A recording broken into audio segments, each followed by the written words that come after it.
The film opens with a solemn-looking Eva videotaping herself, and saying that whoever receives the advent calendar next must follow the rules, otherwise they'll die.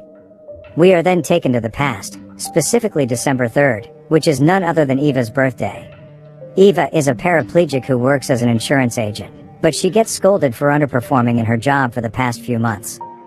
After a crappy day at work, she tries calling her father, but is instead answered by her cold stepmother, Agnes, who simply informs her that her father has already forgotten her due to his Alzheimer's.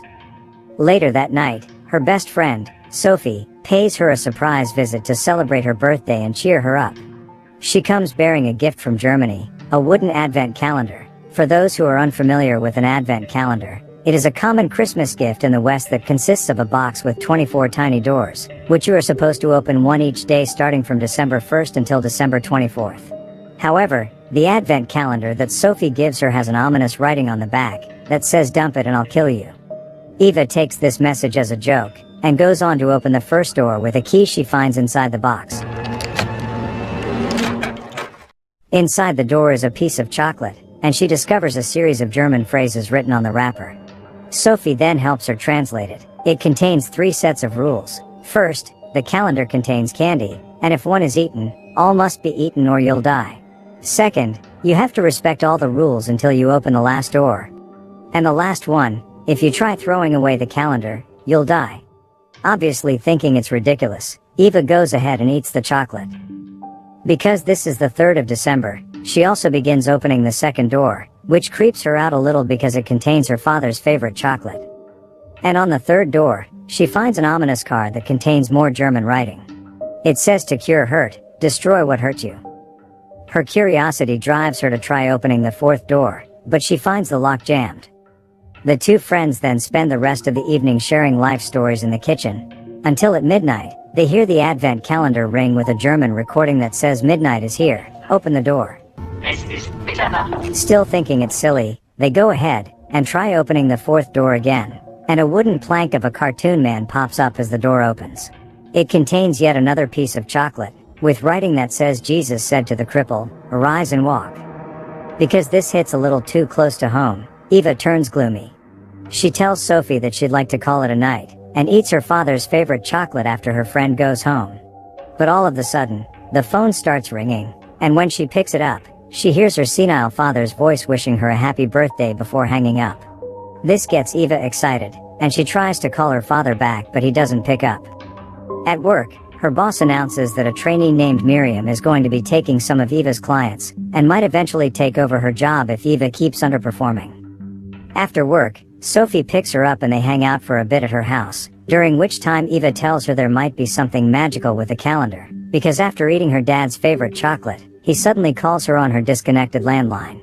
Her friend theorizes that maybe the chocolate in the calendar is laced with drugs, and this is entirely possible because she stole this calendar from a random vendor in Germany. Paying no more mind to this, Sophie takes her to a bar for a double date. Sophie's date is an obnoxious man named Boris, while Eva's is a handsome hunter who's kind and considerate towards her throughout the night. Boris is unbelievably rude to Eva during the whole dinner, and Hunter apologizes to Eva for his friend's behavior. Shortly after, Sophie suddenly asks out Eva's date because she finds him more attractive. This disappoints Eva, but she doesn't say a thing, and because her friend is going home with a hunter, Eva gets stuck with the obnoxious Boris, who agrees to drive her home. Before he starts driving though, he tries to convince her to install a trading app and offers to give her money to invest. But Eva is too tired and tells him to start driving. She falls asleep on the drive, and when she wakes up, she finds Boris inappropriately touching her. Not only that, he unzips his pants and tries forcing her to pleasure it. When Eva fights back, Boris angrily throws her and her wheelchair out into the street. As he drives away, Eva curses that she wishes for him to just die out of anger. Unbeknownst to her, something begins happening with the advent calendar right after. A toy car that looks identical to Boris suddenly comes rolling out of the calendar, which piques the interest of Eva's dog, Marvin. At the same time, Boris has parked his car in the middle of nowhere to touch himself. When the messy dog rocks the toy car every which way, Boris's car gets rocked too. And soon enough, he gets crushed to death. That next morning, Eva gets a phone call from Sophie informing her about Boris' death. But right after, she suddenly gets a text message from Boris' number that says he was sorry. She shows the text to Sophie when they meet up right after, and Sophie decides to click on the link at the bottom of the text, which leads Eva's phone to start downloading the trading app he suggested last night. Eva receives some money in it, just like Boris promised. Also at the park, Sophie notices how a good-looking man at the park seems to spark Eva's interest, but she's too pessimistic to talk to him because she doesn't think anyone would want to be with someone in a wheelchair. That night when the clock strikes 12 a.m., she opens the next door on the advent calendar, and finds a heart-shaped chocolate in it. The following day, when she goes to a restaurant, the man from the park is there, and she decides to order the same drink he does. And just so happens, a distracted waitress momentarily puts both their drinks on Eva's table, an opportunity which Eva seizes to put the heart chocolate inside the man's drink. Right after the man drinks it, he suddenly walks up to her, and introduces himself as William. They proceed to spend the rest of the day just talking to each other. They trade phone numbers, and he even drives her home afterward. Feeling assured that there's something magical about the advent calendar now, she excitedly opens the next door, and eats the clock-shaped chocolate she found this time. However, something weird suddenly happens. She finds that 4 more doors have been opened in a blink of an eye, and there are numerous missed calls on her phone. To make it even weirder, her boss scolds and fires her when she goes to work, as he claims that she's been skipping work for the past 4 days. This of course confuses Eva, because it doesn't feel like 4 days have passed to her. She then invites William to her house, and tells him about the advent calendar and how she thinks the chocolate is laced with drugs. Hearing this, William suggests her to stop eating the chocolate altogether. When he leaves, she curiously decides to assemble the chocolate wrapper, and surprisingly sees the logo of one of the companies in her trading app. Seeing this as a sign, she invests in the company, and immediately gets 9 cents of profit. At some point during the night, the calendar exudes an ominous glow, and starts calling the dog's name. The curious Marvin walks up to it, and eats the bone-shaped chocolate inside. And shortly after, the front door swings open, allowing him to go out. On the next morning, Eva receives a bunch of notifications from her trading app, and happily discovers that she's made 486 euros overnight out of her investment. And then all of a sudden, her dog Marvin starts barking from the front door, and she finds him covered in blood. As she cleans him up, she finds a necklace pendant stuck to his teeth, and recalls that this is the pendant on her boss's necklace. Panicking, she tries calling her boss, but he doesn't pick up, implying that something has happened to him. Eva then finds the remains of Boris's car candy, realizing something's off with the advent calendar. So she begins to assemble the used wrappers on the table, and plasters post-it notes over them to mark all the weird events that happened ever since she received the calendar.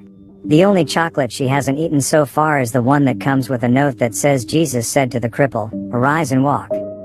Wanting to prove whether there's any truth to her assumption, she eats the chocolate, and her body begins to violently shake. The next time she wakes up, she's at the hospital, with William by her side. He informs her that she was found in front of her house, holding onto the advent calendar and refusing to let it go. Because she doesn't at all remember what happened, they put her under a CT scan, where she suddenly recalls that she walked for a brief moment before passing out.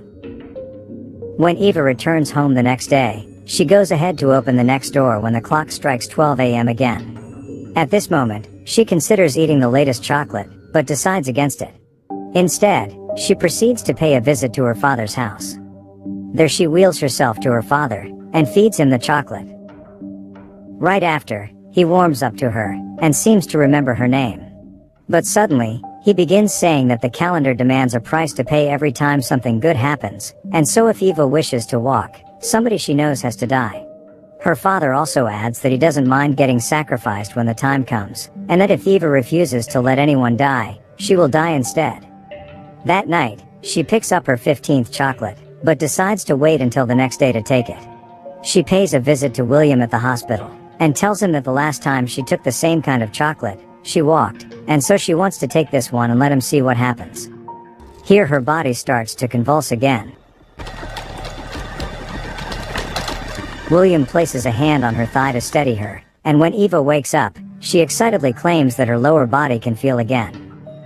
Later that day, he drives her to a public swimming pool, since swimming is the only thing she can do.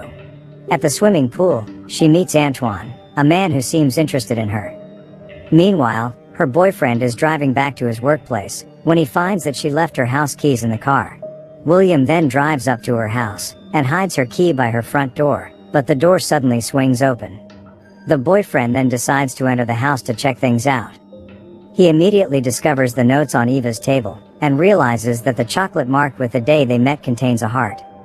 And then suddenly, the phone rings, and he goes to answer it. The caller is a creepy man speaking in German, which spooks him, so he hangs up. He then walks back up to the calendar and sees this. And a flipped writing begins writing itself on the mirror by the side of the calendar. Realizing the calendar might be dangerous, he takes it with him and decides to get rid of the advent calendar. Unfortunately, he has no idea that breaking the rules would lead to his death.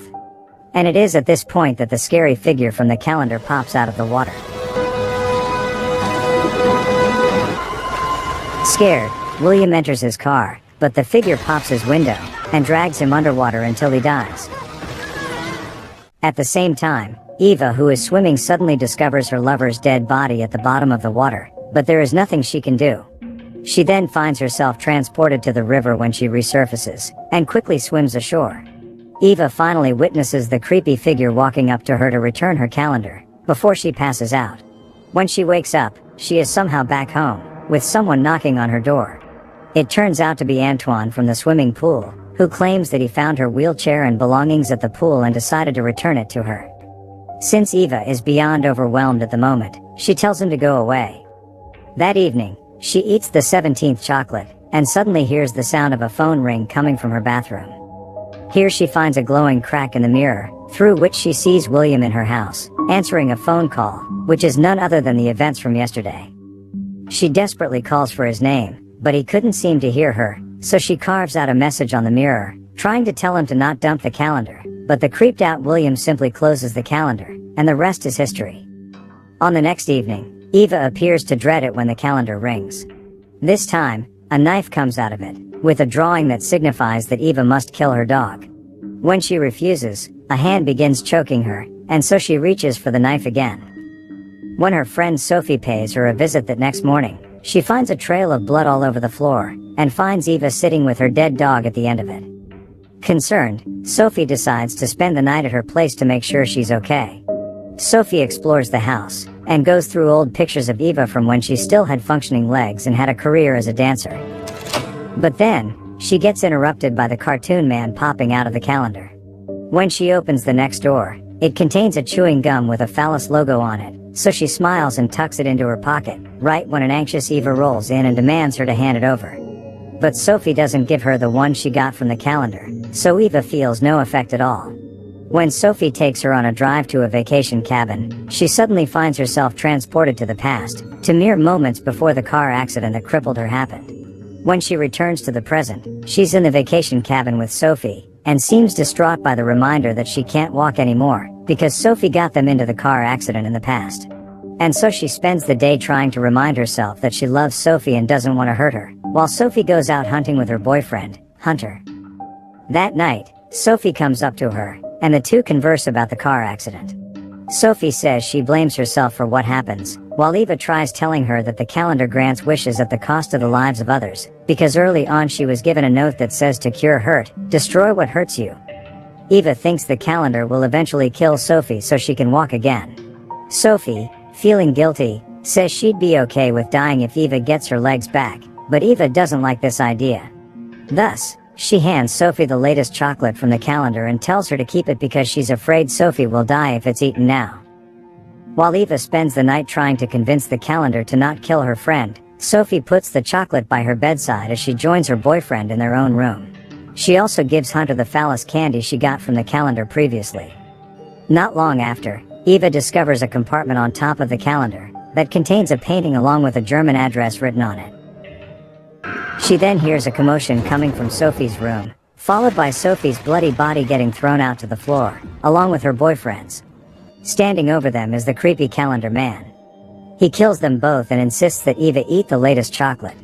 Scared, she does as he asks. It is the 21st day when Eva steps out of the cabin, and by now, she is fully able to walk again. She drives away from the cabin and heads to the address inscribed on the canvas. This leads her to the home of Alois Hoffmann, a former German painter. The man does not remember making the painting, as he has been blind for 5 years. He then begins feeling the surface to try figuring out which painting of his this is, during which he gets horrific flashes of himself brutally murdering his family because that is the image portrayed in the painting itself. Infuriated by this, he tells her that this is nonsense, as there is no way he would paint his family being dead, because as you can see, they are pretty much alive. Hearing this, Eva theorizes that there must have been a time where he murdered them because the calendar told him to. So basically, the blind painter must have also been tempted by the calendar before, and he sacrificed his wife and son to get his vision back. But what makes it weirder is that after December 24th, the Advent calendar reverses time, and everything's back the way it was. It also made him forget about the things he had done, including the painting as a warning. He then yells at her to get out of his house. The next time the calendar rings, she is on her drive back home. Inside the latest door, she finds a doll resembling her co-worker Miriam, who at the same time is taking a bath. When she tries putting it away, the calendar man appears and begins to choke her. With no other choice, she reaches for the doll, and begins breaking its limbs, and the same thing happens to Miriam until the woman dies. In turn, when she gets home, she finds that her investments earnings keep increasing every day. The next evening marks the 23rd day, and this time, she receives her father's favorite chocolate along with a gun, signifying that she has to murder him. And so, she sends the calendar as a gift to her stepmother, who dislikes it and immediately dumps it into the fireplace. But of course, the calendar man won't have this, so he appears and ends her life. Meanwhile, Eva waits in front of the house, before making her way inside. She finds her father, and feeds him the chocolate, which gets him to remember more about her, and so they share a loving embrace. He's fully aware that it is now his turn to die, and is fully ready for it. Eva points the gun at him, and tearfully pulls the trigger. Later that day, she invites Antoine the swimming pool guy to her place, and they spend an intimate night together. With nothing left to lose, she decides to tell him everything about the calendar.